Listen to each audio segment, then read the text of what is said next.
Good morning, Aldersley. I hope you're all okay. I hope you're still staying safe and that you're all taking care of both yourselves and others. So a few things I want to share with you this morning. First of all, you might have seen on Teams yesterday, but I shared the top points for last week, so for week 2 of summer term 1.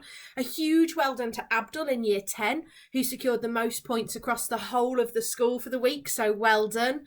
And then also a big well done to 10L, so Form 10L, because they secured the most points as a form last week. If your name features on that slide there, a huge well done to you. That's absolutely brilliant. And your ASLs will be emailing out those certificates to you this week. In fact, this morning, as you're listening to this, you may have already received your certificate. If your name isn't on there, can you challenge yourself this week to get into the top 10? Make sure you're meeting our 3 principles, that you're challenging yourself, that you're showing respect, and that you are being prepared. I can't wait to celebrate next week and see who else is on the top of that list. So well done.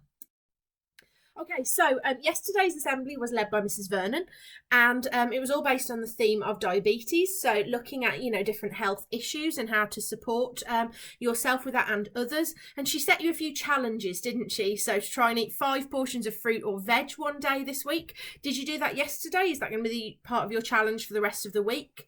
To do some exercise every day. I know I'm enjoying my daily exercise with Luna, my dog, going out for a walk with her, and I think she loves that after sitting under my feet all day at the desk. I think she loves at the end of the school day knowing that we're going to go out for a really nice walk together. And talking to family members, do they know anyone who has diabetes and how it affects them? So having those conversations. So I hope you've achieved some of those challenges for you. My challenges for you today then is, off the back of celebrating those top points, is I'd like to see you securing some award points in at least one of your lessons today. And can anyone be awarded 100 points in a day? Let's see if you can get those points. Remember, to get 100 points, you only need 2 sets of meeting the school principals once, don't you? So you could get 50 points for challenge yourself and 50 points for be prepared. So can you get those? I'd also like to challenge yourself through the Action for Happiness calendar. So today's Action for Happiness is send friends a photo of a time you all enjoyed together. I know that so many of you are missing your friends, and yes, you're having interaction over social media and you're on the phone to one another and and texting and things, but I know that you're missing that time together. So have a little look through your camera roll and text message one of your friends and send them a photo to say, do you remember when we did this together? That was great. I know I use the Time Hop app, and it's really nice to remind my friends and family of, do you remember 2 years ago when we did this? This was really good fun, and we'll definitely be doing that again together.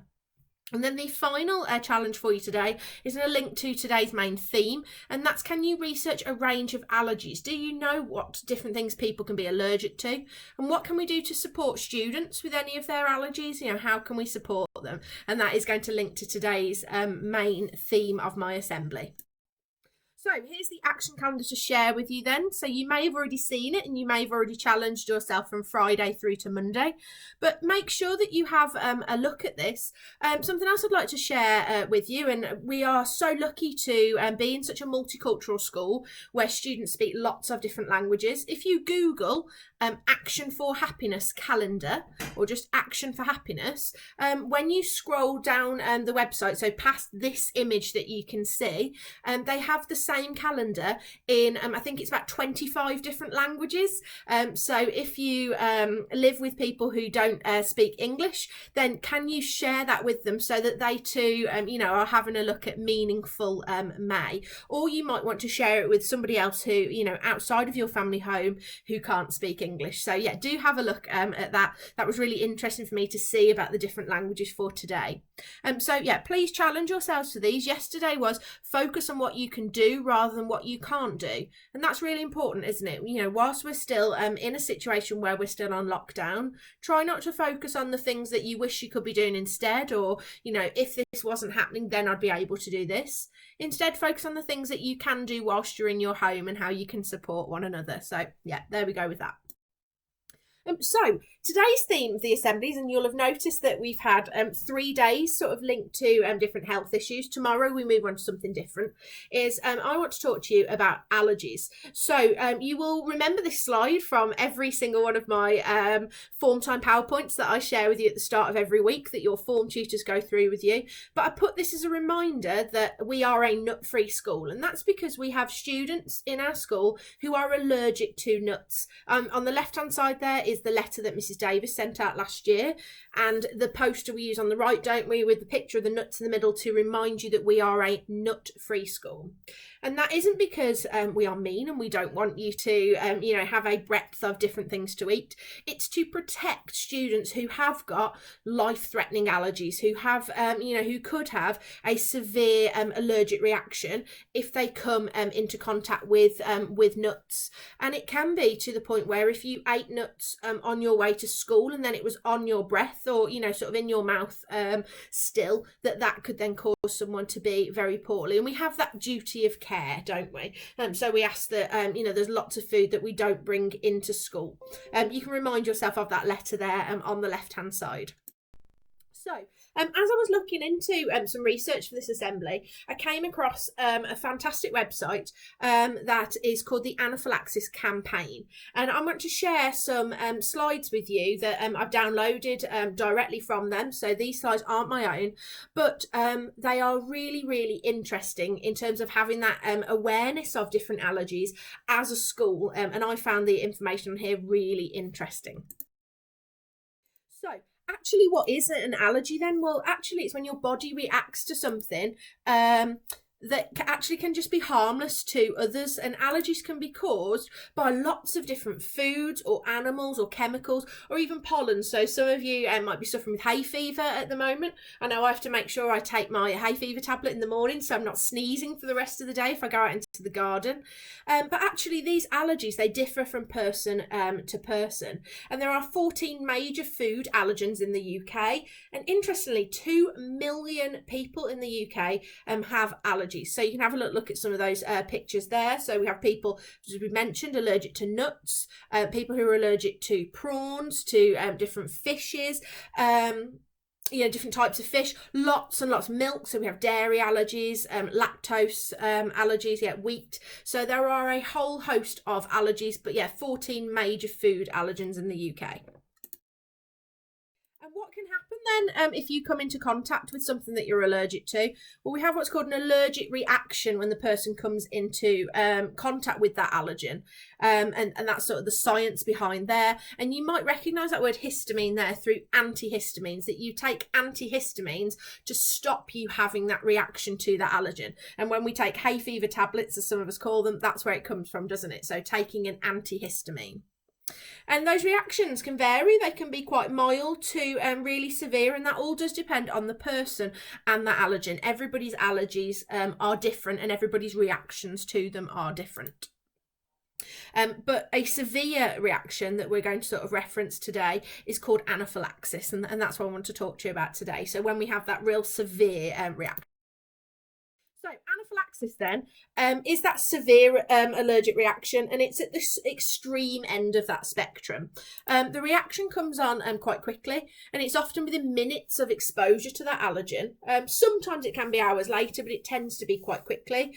And the causes are often foods, insect stings. So I know some people are allergic to bee stings or certain drugs, certain medication. And the immune system is so sensitive that often it can be a tiny amount of the allergen that can cause a reaction. So if you're allergic to a certain type of food, so for example strawberries, it might not be through eating a whole strawberry, it might be through there being a minute amount of strawberry flavouring within a particular food or drink that you're eating. And interestingly, so the term comes from Greek words ana, meaning against, and phylaxis, meaning protection, so against the protection of that anaphylaxis. So what do we look for then? Well, anaphylaxis can actually be quite difficult to identify because it can show itself in lots of different ways for lots of different people. But it is likely to be happening if any of the following 3 things happen. That's why we think A, B, C. So A is airway. So if there's a persistent cough, a hoarse voice, if there's difficulty swallowing or there is a swollen tongue. B stands for breathing, so difficult or noisy breathing if there's a wheeze or a persistent cough. And then C is consciousness. So if the person feels really dizzy, so persistent dizziness, they're pale or sort of floppy, so they find it difficult to use those muscles to keep, maybe their hands on the table, and they're suddenly very sleepy. Some people can collapse from it or become unconscious. So we A, B, C. You can also have skin reactions through anaphylaxis. So there's some pictures there for different skin reactions that can happen. It can be really itchy skin, or you can develop a rash or a type of swelling. So the image on the right there is through consuming some food and then the mouth swelling up. But obviously it does depend on the individual person. And if you do have an allergy yourself, or somebody in your family has an allergy, they will be able to tell you exactly sort of what those reactions look like for that person in your family. So please do talk to your family about it. So other signs that you can get is that, as we talked about, you might suddenly collapse. People might feel very sick, or they might have a tummy ache, and then skin changes, remember, as we've talked about, on their own aren't necessarily that sign of anaphylaxis, or they might not occur at all, as I've talked about. Everybody is different in regards to anaphylaxis. So how do we treat it then? Well, we treat it with adrenaline. That's the main form of treatment, and then it starts to work within seconds. So you may have a friend or a family member who talks about having to carry an EpiPen with them all the time. And it's prescribed in the form of an Adrenaline Auto-Injector. So EpiPen is the brand, and you can get lots of different ones. But the one that our school nurses use, and what most people tend to have, is what's called an EpiPen. So you might hear people talking about carrying an EpiPen with them. Anaphylaxis, we've talked about, can come on very quickly. It can only take a couple of minutes. So treatment does have to be quite quick. And that's why, as staff, we are trained regularly on how to administer an EpiPen and how to make sure that we can look after you as students in our school. But again, if there's a family member or you yourself have to carry an EpiPen, you will know how to use it too, to keep yourself safe. So what does the adrenaline actually do then? Well, it opens up your airways, it stops that swelling, and it raises your blood pressure. So the adrenaline does that straight away to combat those different symptoms that we've already talked about. So how do we use it then? Well, it's given injected into the muscle in the upper outer thigh. So if you have a look at that picture there, you can almost sort of draw a quadrant within your thigh, and it's that top upper outer section of your thigh. And you inject directly into there. Obviously, people who carry EpiPens will always store them safely. And if you're administering it yourself, you obviously rub that injection for a few seconds afterwards to make sure that it's gone in there. As a school, you don't need to worry about this. We are trained as members of staff. So if something like this was to happen to a student who perhaps you sit next to in class, don't worry. We are there to support that student. And of course, we would call 999. And make sure we share that someone has had an anaphylactic shock. If you are out and about, perhaps with your friends or a family member, and this does happen, please make sure that you do call 999, and make sure if you're with friends that you either use your own mobile phone or you use your friend's mobile phone who it's happening to call their parents or carers to let them know what's happening, and they'll be able to support you too.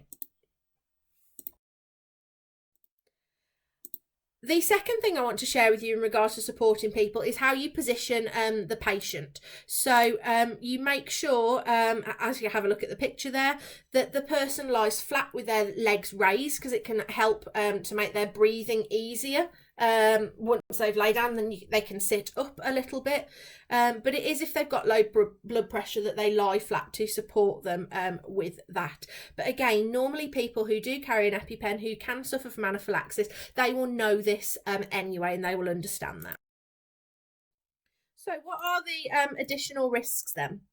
Well, actually kissing, if somebody has a severe allergy, you must make sure you talk to them. So, when you're kissing, because it might be that you are sharing that allergy.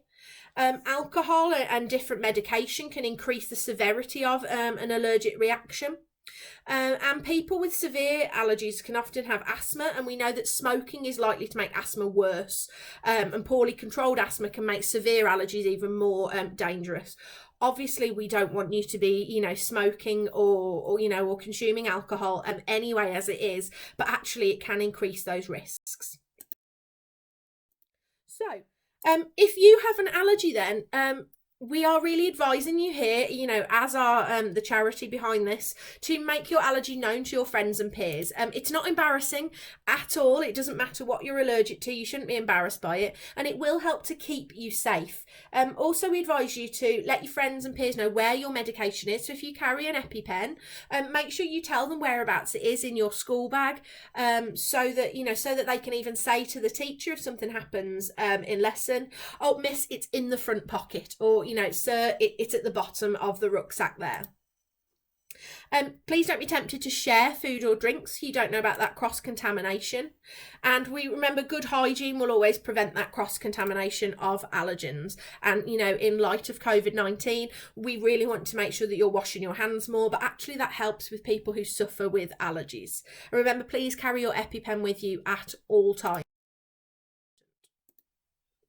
So if your friend has an allergy then, so if you yourself don't suffer but your friend has, make sure you know how to get help. Make sure you can recognise those symptoms. That's really important.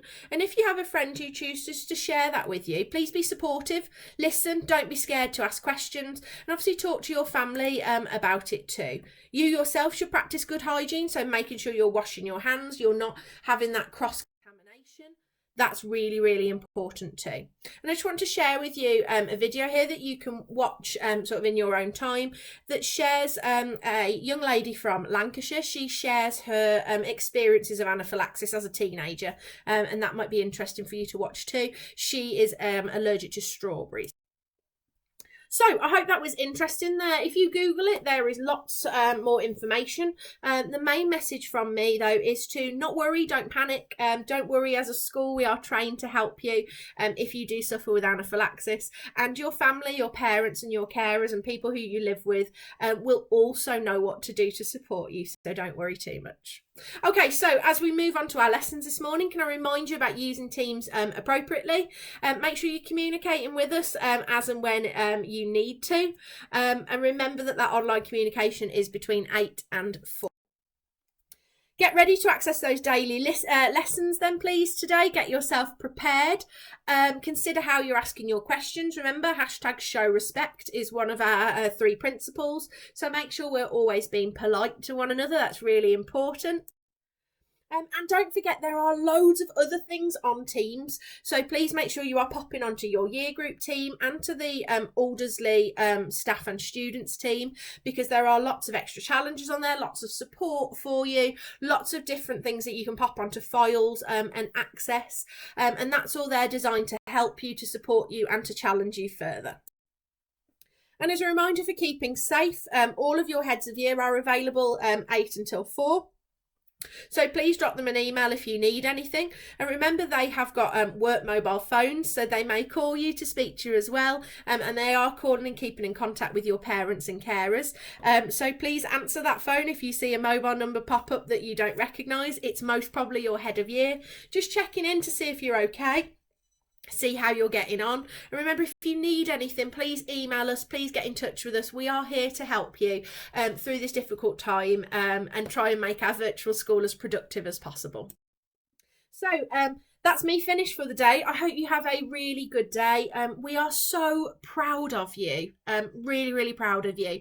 As teachers, we are obviously staying in touch with one another over email and over the phone, and everybody keeps saying, and keeps repeating is, aren't our Aldersley students just the best? And you are absolutely the best. And we cannot be any prouder of you than we are. You are coping with this absolutely amazingly, and your engagement on our with our virtual school is is just testament to how fantastic you are. So keep it up, everyone. We know it's difficult, we know it's hard, and it's not what you're used to, and of course we would all much rather be in school together, you know, and all be one big team again, but that's not possible right now. So let's keep really pushing ourselves in our virtual school, and we will keep celebrating your success and keep telling you that we're really proud of you, which we are.